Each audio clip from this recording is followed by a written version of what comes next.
It was hard for me the first time I experienced bias in the workplace from my own boss, who was also a Black woman. Not that I hadn't experienced it before, but this time just really hit different. It was even harder for me when I had to have a conversation with my 4-year-old daughter and share with her that this world does not love her. But how these experiences would shape me into the woman that I am today, I am even more proud of. So, how do you break the bias that you experience being a Black woman? Initially in my career, I had trouble speaking up and speaking out against the bias that I had experienced in the workplace. It was my second job out of college, and I was so excited. I had just landed what felt like a big girl job. I was even more excited when I found out that my boss, who experienced life just like I did, was a Black woman. I looked forward to the conversations we would have where she would be able to mentor me and help me to navigate my professional career. I knew a lot of people, and out of all the people that she would get me. But instead, it was total opposite. She had placed unfair assumptions on me. She bullied me. She even told me that I didn't have the right look to work in corporate America and that people would not take me seriously. This experience with her really damaged my self-confidence in my profession and ultimately caused me to put in my resignation letter because my time was way too precious to spend it with someone that didn't make me feel my best. I also recall saying those dreadful words, I don't ever want to work for another Black woman. Now, when I think back on that experience, it really crushed my heart because I'm a Black woman. And while I was working in corporate America at that time, I aspired to be in leadership. I one day wanted to own my own company. So, how would I feel if another Black woman shared those same sentiments that she didn't want to work for me because I'm a Black woman? I had always hoped that if I had to do life again, I would handle that situation differently. I was a person that I wanted to shy away from conflict, and conflict is not a bad thing, and I just really had to get comfortable talking about the uncomfortable. And how do you do that? You find yourself in more uncomfortable situations. And if I just could have spoken up and stood up for myself, maybe I could have avoided the next Black woman working for her and the trouble that they may have, with unfair assumptions placed on them. One thing I told myself, from here on out, I'm going to use my voice and I'm going to speak up and speak out against things that I know are wrong. Now, it didn't always happen, or it didn't happen exactly that way. I had to have some real life experiences in order to, feel comfortable and where that actually felt natural for me to speak up and speak out. And when I say I could still say that it still doesn't feel natural, it still is uncomfortable at times. But there is something about motherhood that really just puts that oomph in your step, right? Like you just feel like the things I couldn't do for myself, I will make sure I can do it for my children. I've been blessed to be the mother of 4 beautiful Black little girls, ages 11, 8, and 4-year-old twins. So as you can imagine, my home is super dramatic. There's a lot of emotions flying around. And as you can see, I've locked up my hair because I could not fathom doing 5 heads in the morning. And I had to reclaim my time somewhere. And by the way, this was the best decision I could have ever made. I'm really hoping and waiting for one of my daughters to tell me that they are ready to start their lock journey so that we can make life a lot easier. But nonetheless, I am learning so much about myself through the eyes of my daughters. And this has just been a really amazing experience thus far. So I'm getting a lot of practice in this discussion around breaking the bias because it is my civic duty as their mother to make sure that my daughters know how to stand up for themselves, but also that conversation doesn't stop until every Black woman in this world is treated equally. and we've got a lot of work to do. When my oldest daughter was just 4 years old, my husband and I were looking at private school institutions because we wanted to afford her the best education. We live in St. Louis, Missouri, in the metropolitan area, and our private schools are really good in the area. So while searching, we found the perfect match. It was a school where we felt like our baby girl could thrive, where she could, and she could at times be very timid and soft spoken. And this school was going to really challenge her to use her voice and really focus on building our future leaders.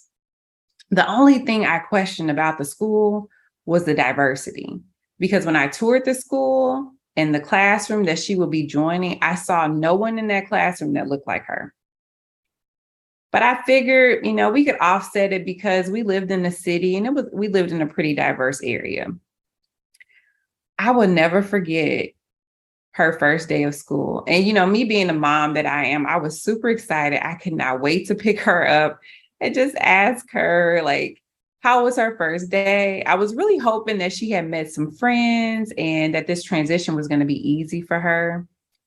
And to my surprise, when I picked her up and asked her, how was your first day of school? She remembered a little girl in my class came up to me and asked me why my skin was brown. And then she told me she couldn't play with me because my skin was brown. When I tell you my heart sank, it sank. I was absolutely furious.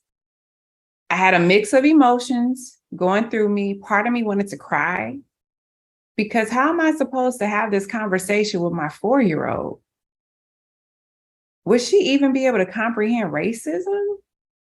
And this other kid, I'm wondering, who are her parents? Because this is a learned behavior. And I might just have to purposely run into them in the parking lot. The other part of me, I was ready to pull her out of school. But I knew that this was something that we would have to address either way. So regardless if I took her out of school or she stayed, I still had to have this conversation with my daughter. I still had to talk to her about, her skin and how beautiful she is. And no matter what anybody has to say about you, you are worthy. You deserve to be here. And that she's a beautiful person, and anybody in her friend circle will be blessed to have her as a friend. But then also that if they don't want to be your friend, they're lost, right?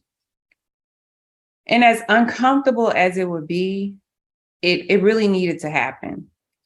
I just didn't think it would happen that soon in her life. So of course, I did what any other mother would do. I contacted the school.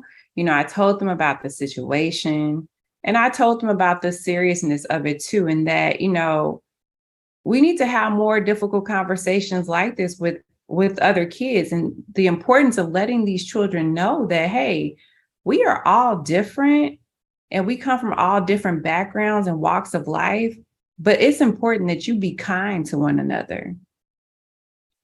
And I also expressed my concern about the diversity in the school, right? My daughter needs to see other people that look like her. She felt so alone in that moment, and she had no one to turn to or talk to, and nobody else that knew what it was that she was experiencing. I will say I was more than impressed with how the school handled the situation, and then their focus on diversity being a priority for years to come.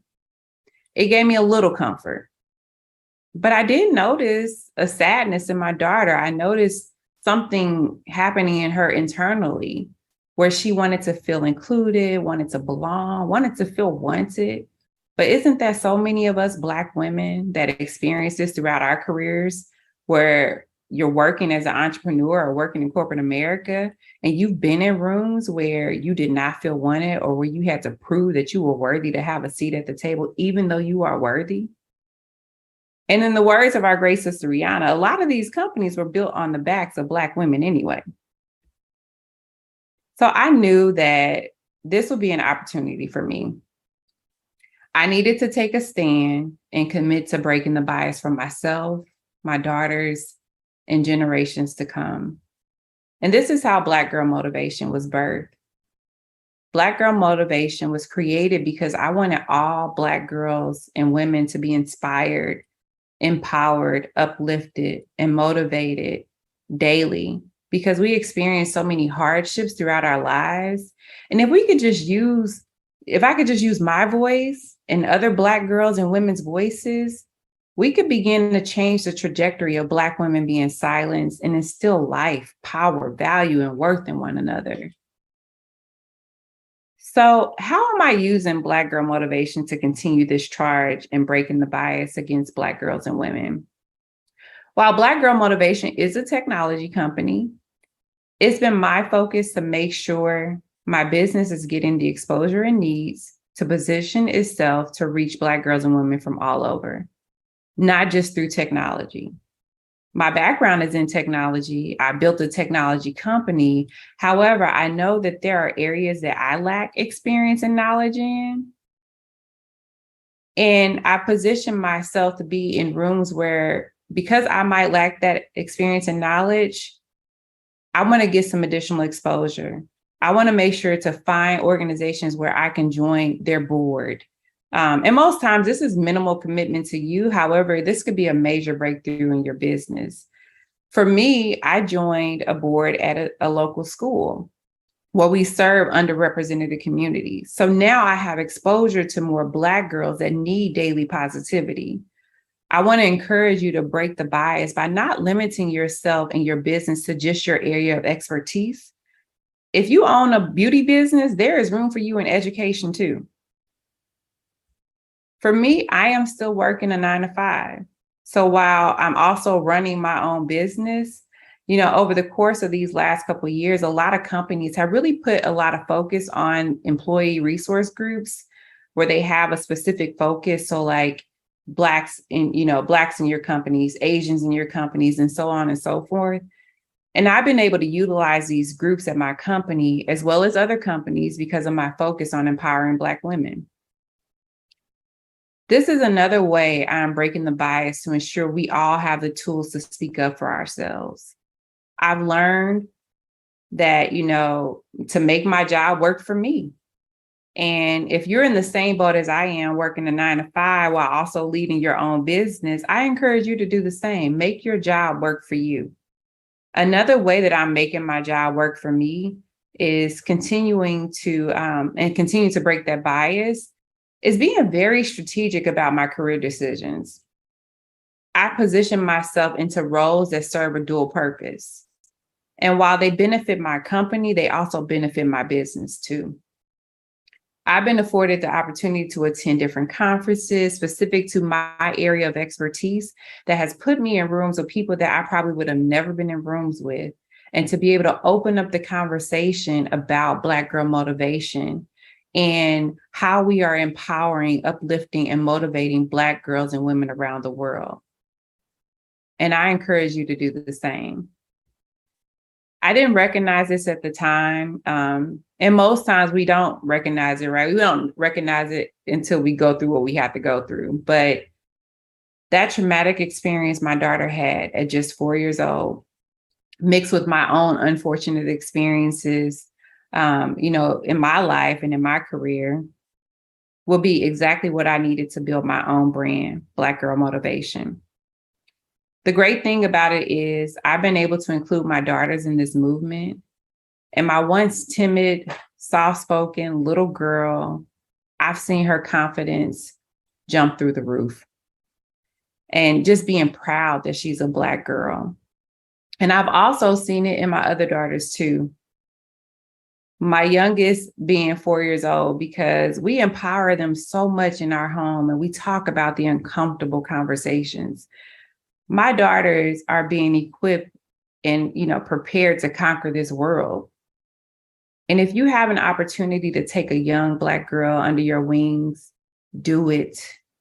We have to stop saying pass the torch to our young Black girls and light the torch for them.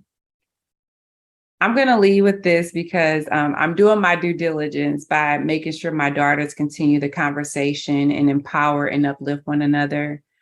Our youngest Black girls are watching us, and I know this because my 4-year-olds are watching too. This is really a full circle moment for me because I share with you guys about the experience that my oldest daughter experienced when she was 4 and the racial bias that she went through.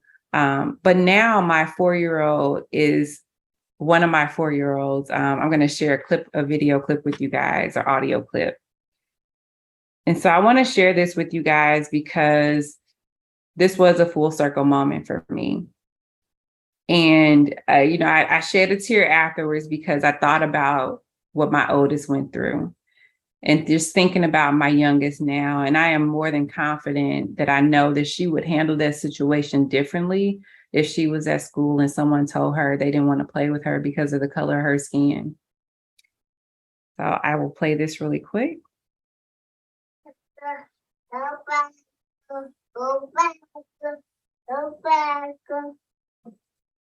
Are you a black girl, Riley? Yeah. Yeah. You like being a black girl? Yeah. Go back, go back, go back, go back, go back, go back, go back, You better go, black girl. You're a beautiful black girl. Yeah, and you too. Thank you, baby. That's so sweet. So that was a video or audio of me while I was doing my 4-year-old daughter's hair. And, she just started singing out of nowhere. And the message is so powerful. Go, Black girl. And we have so much work to do. And our young Black girls are watching us. And it's important that we pull them up with us. Before I leave, I do want to share a message with you guys from my mobile app, Black Girl Motivation. And I'll leave you guys with this. Hey, sis, the Black woman who does not require validation from anyone is the most feared individual on the planet. And I want you guys to remember this because you are worthy, you are valuable, and you deserve to be here. Thank you.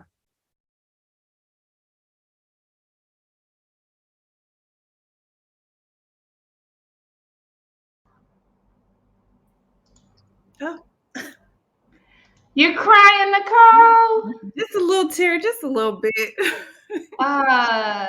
Sis, that video just Man. I don't have words. Anything you want to say right now?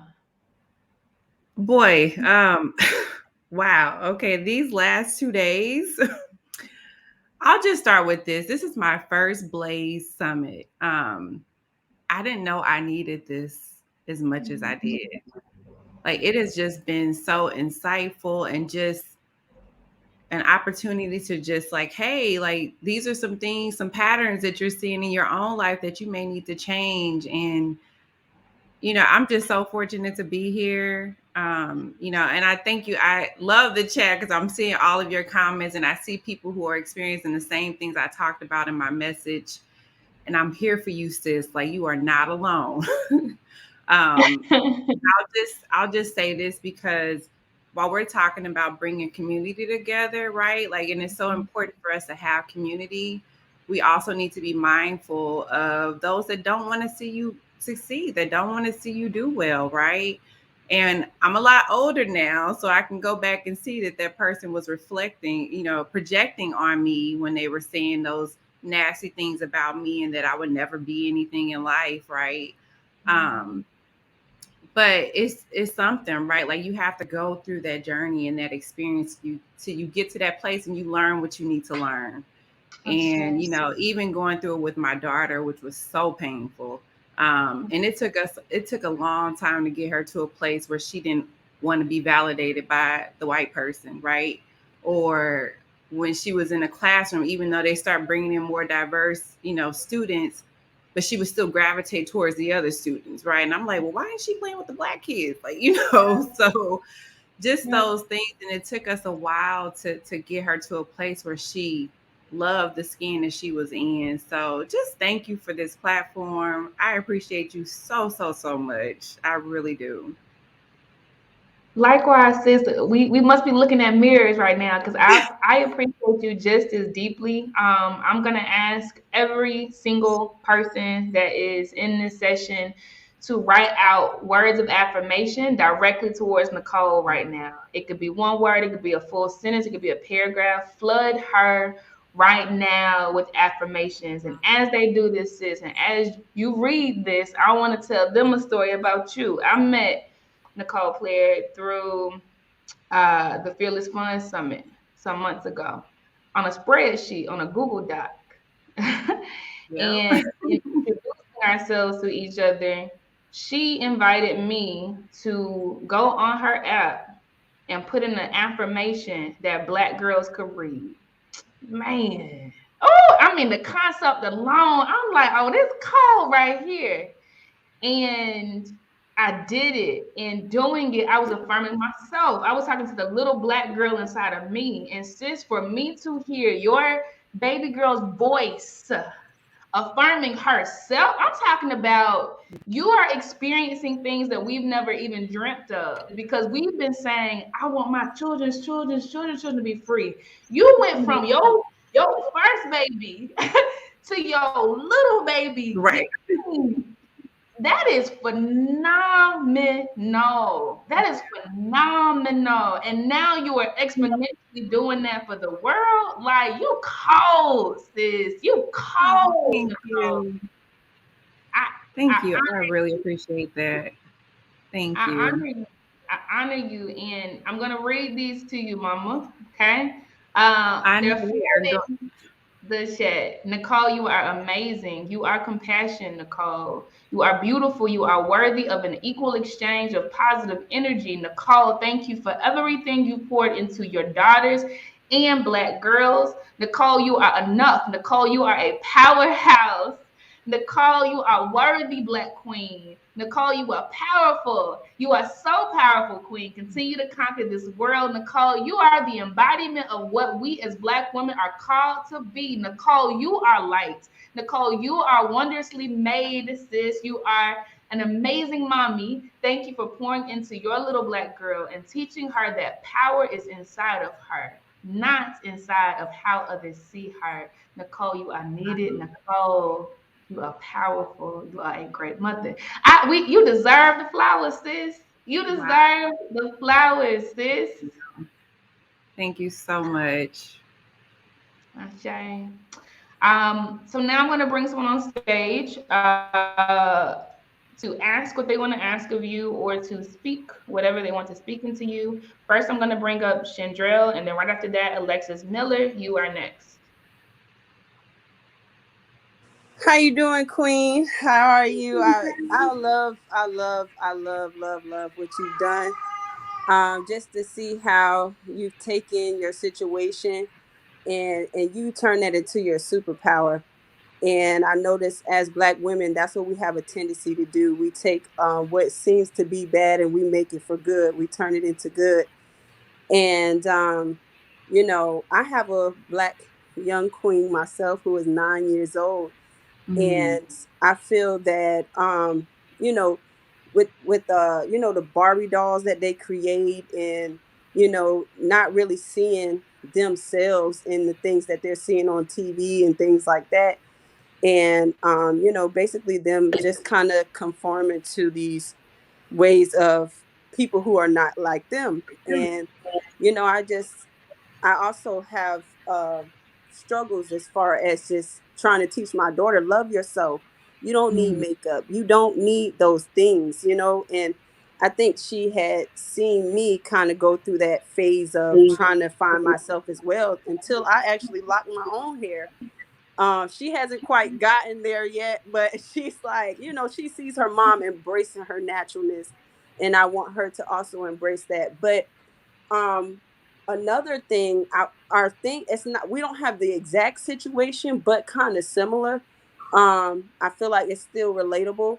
My son, he's delayed in his learning and everything, and it was a situation where he's playing outside, and somebody called him retarded, mm. and it broke my heart.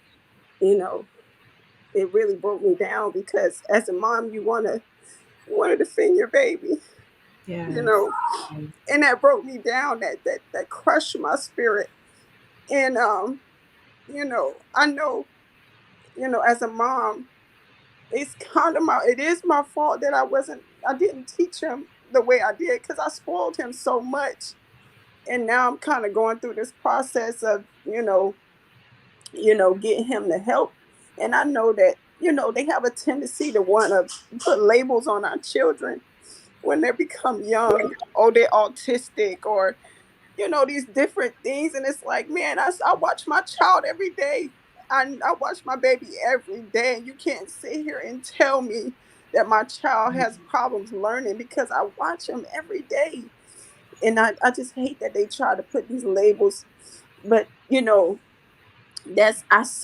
I've been kind of observing the school system, and just like you done become a part of the school board. That's something that I kind of thought about doing as well, because I'm like, there's no way y'all could just take these kids and put labels on them. You Yes. can't do that. You Yes. cannot do that, especially our Black children, because I understand a lot of Black parents are not as active, but me, I'm very active. I changed my entire life. I've stopped the 9 to 5 thing just because of my kids, because I didn't have Mhm. consistent babysitters and things like that. So your story is empowering, because, like I said, that just people judging my son, because he is a little delayed in learning, but he's getting there. And I said, with the right coaching, with the right people around, he'll get there. But I'm not gonna put a label on my son. And I love that, the affirming, making sure your children are affirming themselves as well, you know, and teaching them that affirmation, because just because somebody put a label on you don't mean you have to accept that. So That I really part. love that. I thank y'all so much. I really appreciate that. Thank you so much for sharing your story. As you were talking, and I know you mentioned like, you spoiled your kid, and there's some things that you wish you could have done differently. But I just want to say, like, we're not perfect parents, right? I'm not a perfect mom. I make a lot of mistakes, and I apologize all the time. Okay. Yeah, But we're progressing, right? Like there's things that we got to unlearn because we learned these things from our parents or whatever the case may be. And I'm doing this thing, differently from my mom. And, so I just want to say you are doing the best you can. And I think if you can join a school board, that would be great because even the board that I'm on, I'm the only Black female on that board. And this school is majority Black kids, right? So they need someone there to speak for them. absolutely. And so I definitely just want to encourage you and just say you are doing the best you can. And I know your son sees that, but keep fighting for him. And we have to use our voices for our kids, right? Yes, ma'am. Thank you so much. I appreciate you so much. Appreciate you Yeah, thank you, too. Sonia.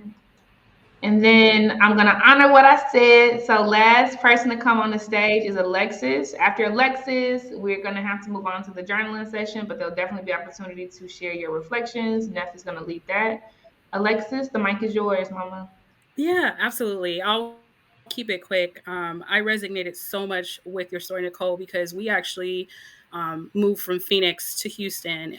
And I literally just got off of a call from my daughter's school in Houston from an amazing school counselor who is Black. And my child is coming from a situation where she was the only Mhm. child of color in her classroom, and I often felt guilt because I always wanted to keep my kids in the most affluent schools and the most affluent areas because I felt like they were going to get the best education there.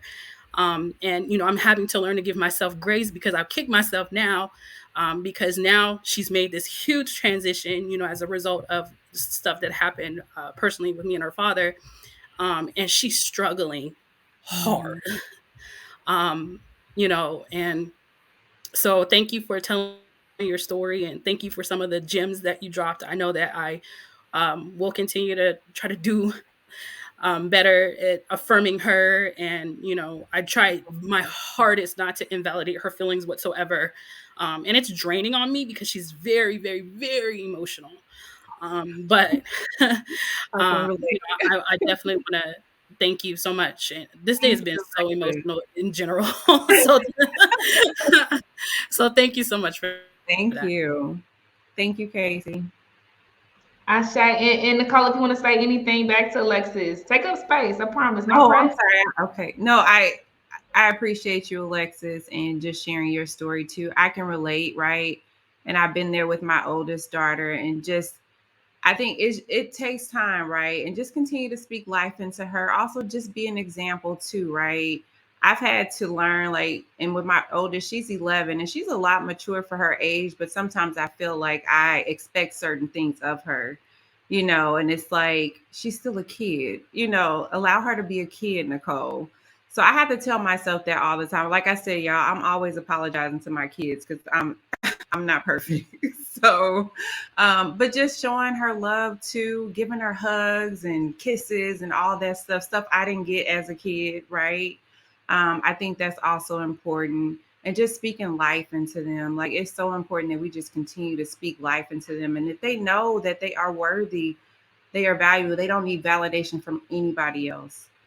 So thank you so much for sharing that. Thank you, Alexis. Thank you so much, Nicole.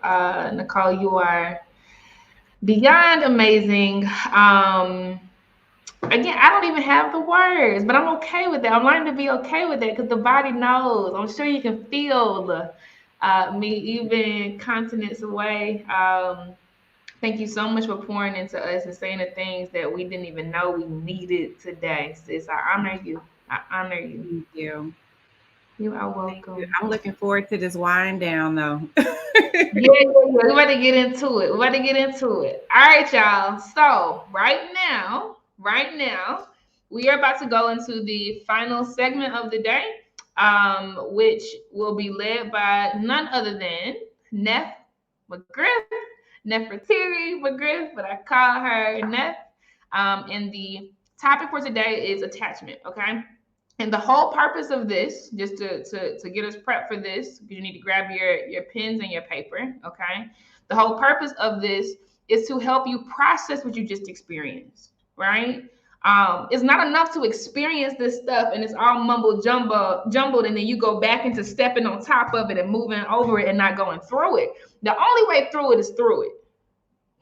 That's healing, bruh. The only way through it is through it, because when you climb on top of it and you run around it and you crawl under it, it's still there. And wherever you are, there you will be. I've gotten on planes and went very, very, very far away. And everywhere I went, there I was when I got there. Every time. Right. And so the last few years have been heavy healing, and healing is a slow and soft process. It is so slow and it is so soft. Right. And I'm still in the thick of it. So Neff is here to help us expertly unpack these feelings, put vocabulary to them, allow us to, move it through our bodies. Okay. So definitely join us there. It'll be 30 minutes today. So about half the time it was yesterday. So literally bring your pens and your pencils. We're going to follow Neff's flow. But I'll see y'all on the other side. Love and light. Peace.